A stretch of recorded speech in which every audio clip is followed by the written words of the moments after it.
एक योद्धा की असली परीक्षा जीत में नहीं बल्कि बलिदान में होती है।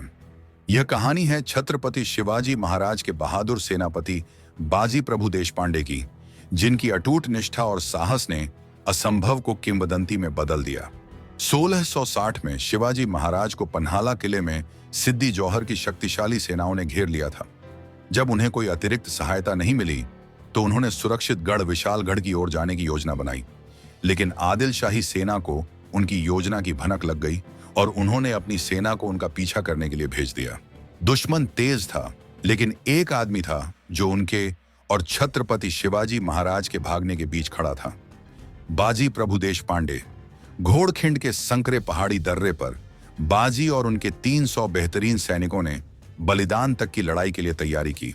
संख्या में कम होते हुए भी अडिग बाजी और उनके सैनिकों ने दर्रे को अवरुद्ध कर दिया और एक के बाद एक दुश्मनों पर हमला किया। तलवारों की गगनभेदी टक्कर, मराठों की युद्ध पुकार और इन योद्धाओं की अटूट भावना ने संकरी घाटी को किंवदंती के युद्ध क्षेत्र में बदल दिया। घंटों बीत गए, धरती खून से लथपथ हो गई थी और आसमान युद्ध की चीखों से गूंज रहा था। लेकिन तभी दूर से एक गड़गड़ाहट सुनाई दी। विशालगढ़ से सिग्नल तोप। शिवाजी महाराज ने हमला कर दिया था। बाजी प्रभु प्राणघातक रूप से घायल होकर मुस्कुराए। उनका कर्तव्य पूरा हो गया था।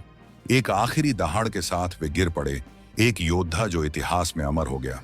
बाद में इस दर्रे का नाम पवनखिंड रखा गया, पवित्र दर्रा, जो बाजी प्रभु देशपांडे के सर्वोच्च बलिदान का सम्मान करता है। उनकी बहादुरी हमें याद दिलाती है कि वफादारी, साहस और बलिदान ऐसी किंवदंतियां बनाते हैं जिन्हें समय कभी नहीं मिटा सकता।